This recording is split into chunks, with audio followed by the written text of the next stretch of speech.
Welcome to episode number 318, where I'm talking about Ayurvedic herbs which are beneficial for the respiratory system. I'm also going to discuss how aggravation in each of the doshas can manifest in different symptoms.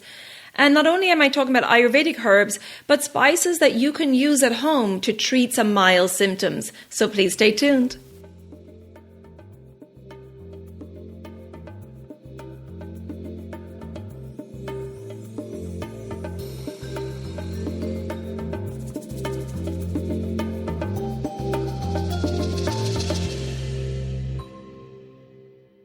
Hi there, I'm your host Colette, and on this podcast I will be sharing the teachings of Ayurveda, yoga, and holistic health practices. Now, if you're new to Ayurveda, I recommend checking out the first couple of episodes where I do an introduction to Ayurveda and the mind-body types. Thanks for listening, and now here's a new episode. Hi there, and welcome back to the Elements of Ayurveda podcast. This is Colette today for a solo episode, and today I'm discussing Ayurvedic herbs which are beneficial for the respiratory system. In episode number 274, I discussed prana, vaha, srotas in detail. Now, prana means life-giving, vaha means that which carries, and srotas means channels. So prana, vaha, srotas are the life-carrying channels, the respiratory system. The root of prana, vaha, srotas is the heart, in the left side of the heart, which receives oxygenated blood from the lungs. And the root is also in the gastrointestinal tract. The opening of prana, vaha, srotas is the nose, and the passage is the respiratory tract and the bronchial tree, including the alveoli. In episode number 274, I also take you on a journey through the prana, vaha, srotas and the doshas and sub-doshas involved along the way. So check that out for further details. And as I said, in this episode, I'm focusing on herbs and spices which are beneficial for aggravations in the respiratory channel. Now, when considering treatment for an aggravation in the respiratory channel, it's important to determine which dosha or doshas are aggravated, as this will result in different symptoms and, of course, different treatment. So the symptoms to look out for example, if a vata dosha is aggravated, there will be dryness, roughness, hoarseness, maybe pain, and perhaps a loss of smell. And there can be feeling of constriction in the lungs and the chest. There will be little mucus with a vata aggravation. And if there is any mucus, it will be scanty, white in color, and it will not be sticky. Now, if there's a pitta dosha aggravation, there may be burning sensation, bleeding, pus formation, and there can be inflammation or ulceration in the respiratory channel. And if there's mucus present in a pitta aggravation, it will be yellow-green in color, maybe foul smelling, and there may also be blood in the mucus. And if kapha dosha is aggravated, there may be excess secretions which are thick and sticky and an obstruction of the passages. There may be polyps or tumors, itching, edema, which is swelling, and the sense of smell may be affected also. With a kapha aggravation, there may also be dull pain and excess fluid. There will be a lot of mucus or phlegm present in a kapha aggravation, which can be white or yellow in color, odorless, with a heavy, sticky consistency. Now that we have an understanding at how an aggravation in the doshas can manifest in the respiratory channel, let's take a look at some herbs and spices which will be beneficial in pacifying these symptoms. And today I'm going to discuss licorice, Pippali, Pushkarmoola, Tulsi, Vasa, and the spices of black pepper, cardamom, cinnamon, clove, cumin, ginger, and turmeric. And just before I begin to detail each herb and spice, I want to remind you that these herbs and spices have numerous benefits. But in this episode, I'm going to focus on the benefits for just the respiratory system. So let's start with licorice. Licorice is called yastimadu in Sanskrit, which means sweet stick. The sweet twig-like roots of licorice have numerous benefits for the respiratory system. So let's take a look at the energetics of licorice. The rasa or taste, sweet and bitter. The virya or energy is cooling. The vipak or post-digestive effect is sweet. The gunas or qualities are heavy and moist. And the effect on the doshas, well, licorice is tridoshic, but it will increase kapha in excess. And the effect on the dhatus or tissues has an effect on all 7 dhatus, all 7 tissues of the body. And it has an affinity for the following channels: the digestive channel or anavaha srotas, the respiratory channel, prana vaha srotas, the nervous channel, maja vaha srotas, the excretory channel, parisha vaha srotas, and the reproductive channel, shukra vaha srotas. So with its sweet taste and heavy, moist qualities, licorice is ideal for respiratory conditions with a vata aggravation. And the opposite qualities of licorice provide pacification and rejuvenation for vata. Licorice is an expectorant, which means it lubricates the airways, helping to loosen up the mucus present and makes it easier to cough up the mucus, clearing the channels. It's also a demulcent, meaning it soothes the mucous membranes.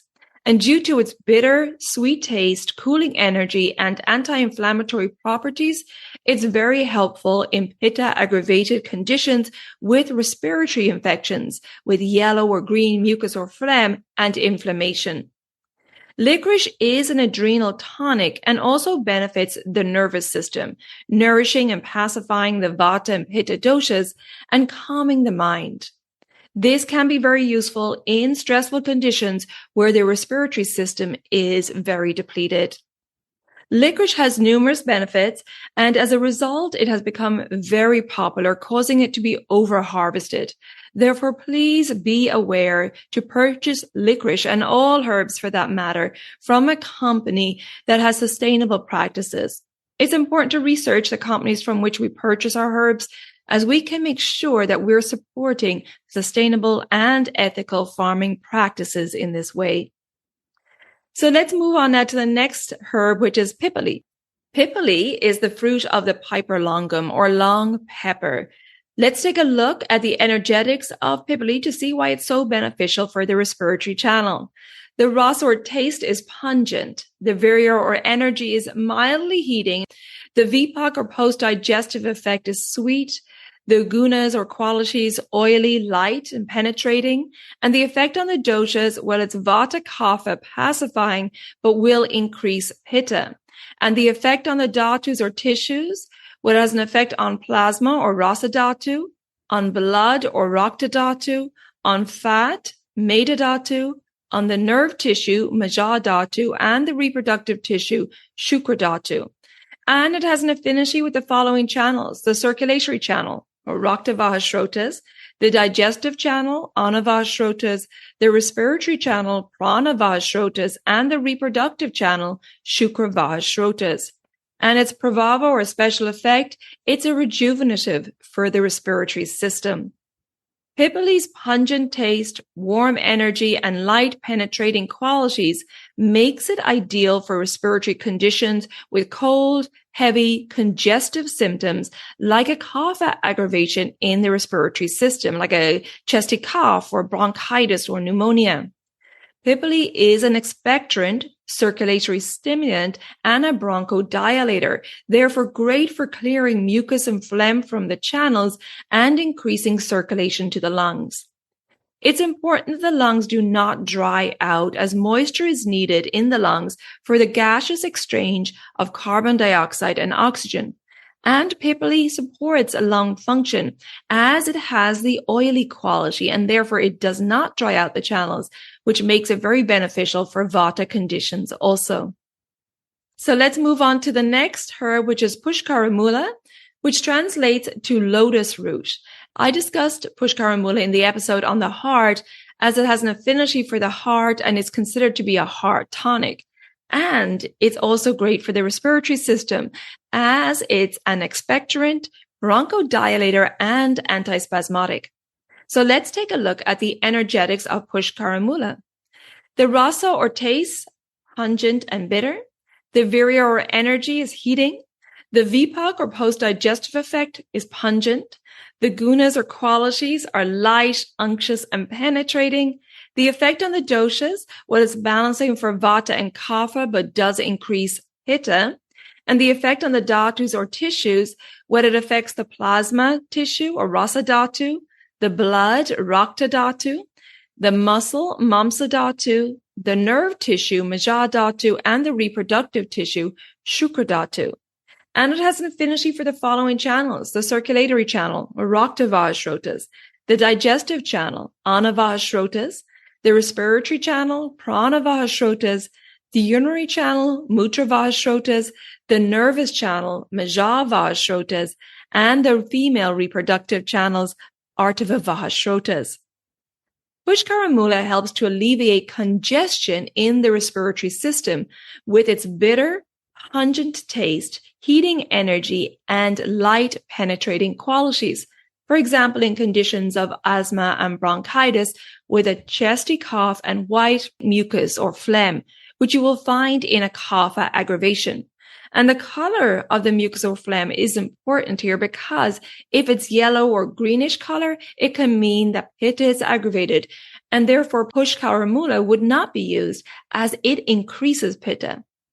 Pushkarmoola is also very useful for vata aggravations in the respiratory channel, like aches and shivers and cold feeling in the chest and spasms, as Pushkarmoola is an antispasmodic and it also helps in relieving wheezing. So lots of benefits there with Pushkarmoola. And then moving on to our next herb, which is Tulsi or holy basil, which is considered a very sacred herb in Indian mythology. And it is a sattvic plant bringing balance, calm, and spiritual clarity. So let's take a look at the energetics of Tulsi. Well, the rasa or taste is pungent and bitter. The virya or energy is heating. The vipak or post-digestive effect is pungent. The gunas or qualities, dry and light. The effect on the doshas, well, is vata kapha pacifying, but will increase pitta. And the effect on the dhatus or tissues, well, it affects plasma or rasa dhatu, the blood or rakta dhatu, the nerve tissue, maja dhatu, and the reproductive tissue, shukra dhatu. And it has an affinity for the following channels: the respiratory channel or prana vaha srotas, the digestive channel, ana vaha srotas, the nervous channel, maja vaha srotas, the circulatory channel, rakta vaha srotas, and the urinary channel, mutra vaha srotas. And its prabhava or special effect, well, it's a febrifuge, meaning that it's fever reducing, and it can be used in all cases of fever. Tulsi is an expectorant, antispasmodic, antibacterial, rich in antioxidants, and acts as a natural immunity booster. With its pungent taste, heating energy, and dry-like qualities, it's great for pacifying kapha. And as an expectorant, it helps to clear mucus and ama or toxins from the respiratory channel. As I mentioned, Tulsi's prabhava is that it helps to alleviate fever by promoting sweating, and so it's beneficial for flu-like symptoms of fever. Tulsi increases circulation through the heart, pacifying vata and kapha, and improves the blood circulation in the lungs, increasing lung capacity and prana, or life force energy. And it also reduces any labored breathing. It's very effective in conditions like flu, cough, colds, asthma, bronchitis, rhinitis, and other respiratory allergies. Now let's move on to Vasa. So Vasa means perfume in Sanskrit, and it's a powerful respiratory healer. It's an extremely powerful herb, which should only be taken under professional guidance, as it's a very strong bronchodilator and expectorant. So let's take a look at the energetics of Vasa. Well, the rasa or taste, bitter and astringent. The virya or energy is cold. The vipak or post-digestive effect, pungent. The gunas or qualities, light and dry. And the effect on the doshas, it's kapha pitta, pacifying, but will aggravate vata. And the effect on the dhatus or tissues, well, it affects plasma tissue or rasa dhatu, the blood tissue, rakta dhatu, and the fat tissue, meda dhatu.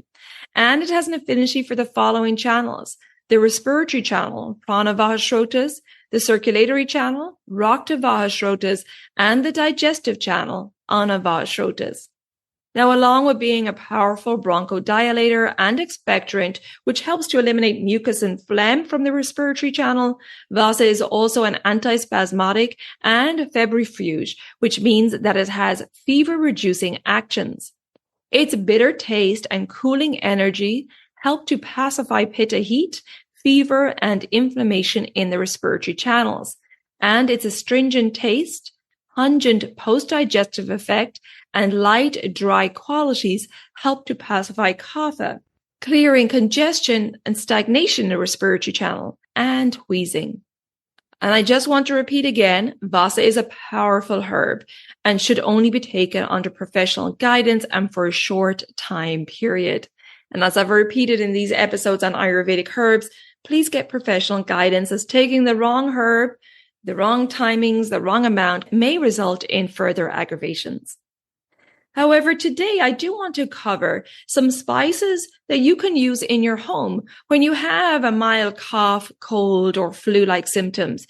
So here's a list of some great spices that you can find in your spice cupboard that you can use to make your own at-home treatment. So starting with black pepper. Black pepper's energy is hot and it's more heating than Pippali, which I talked about earlier, making it great for pacifying vata and kapha, but it will increase pitta. So it's good for clearing congestion due to its light, dry, and penetrating qualities. Now, cardamom is tridoshic, but will increase pitta in excess. Its cooling energy and sweet post-digestive effect makes it great to relieve a sore throat. Cardamom can also help to relieve mucus and wheezing as it pacifies kapha and vata. Cinnamon is vata kapha pacifying, and with its pungent, sweet, astringent, hot energy and dry, light, and penetrating qualities, it's helpful in respiratory conditions like colds, cough, sinus, and congestion by clearing mucus and promoting the circulation of vata throughout the respiratory system. Clove is tridoshic, and its light, penetrating qualities also helps to relieve congestion, mucus, and phlegm in the respiratory channel. Its antispasmodic action can help to relieve coughs. And next is cumin, which is tridoshic, but will increase pitta in excess. Its pachana action helps to digest ama or toxins, and it's a vata anulomana, which means it helps to redirect the flow of vata downwards and reduces any constriction in the respiratory channel. It also helps to clear the head of mucus and congestion. Dry ginger is pacifying for vata and kapha. Its heating energy and dry, light, penetrating qualities stimulate circulation. It's great for kapha, vata type colds and coughs, clearing mucus and phlegm and alleviating any cough and breathing difficulties. And then, of course, turmeric, which is tridoshic, but will increase vata and pitta in excess. It's great for relieving inflammation, fever, sore throat, and clearing kapha accumulation and stagnation in the head. So these are great spices that you may already have in your spice cupboard, and you want to use these spices in their dried format, right? Dried ginger, dried turmeric, and so on, and ground. You don't want to use like cumin seeds. You want to make sure these are dried, ground spices. And the easiest way for you to use them in your home, well, first of all, determine which ones are best for your symptoms. But if you have lots of congestion and cold symptoms and so on, you can use a mixture of these spices. And basically what you're going to do is take a pinch of each spice, or maybe a quarter teaspoon at most, and then mix it up with some good quality honey. And you can take a teaspoon of that mixture 2 to 3 times per day, or you can add it to a cup of hot water and have a nice soothing tea until your symptoms clear up. So a very simple at-home remedy, and it's really beneficial. And of course, if your symptoms do not clear up, and you're noticing that they're hanging around or it's becoming more aggravated and you want some support, well, then you can get in touch with me. I offer online consultations, cleanses, educational programs, and holiday gift vouchers at this time of the year. And I also want to let you know that my next discounted group cleanse is starting February 2nd, 2024. It's a great way to reset your body and mind, particularly after the holiday season where we all feel a little sluggish and lethargic in January, and start 2024 be taking care of your health and well-being. This could also be a great gift for yourself or hinting to somebody else that you want the gift of health this holiday season.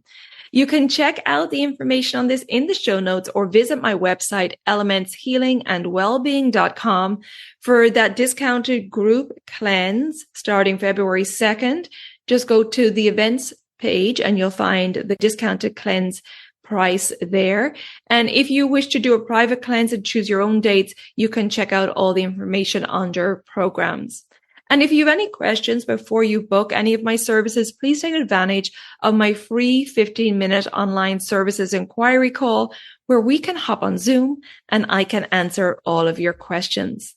So there you go. Lots of information there on Ayurvedic herbs, which are beneficial for the respiratory system, and some beneficial at-home treatments for you.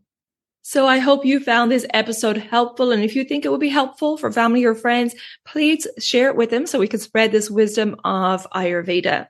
If you haven't already subscribed or followed the podcast, please do so. And the new episodes will automatically download for you every week.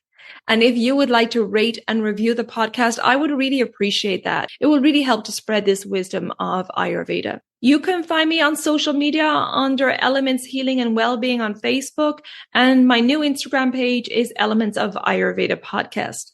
Thank you so much for tuning in, and until next time, take good care of yourself, be well, and bye for now. Slán go fóill.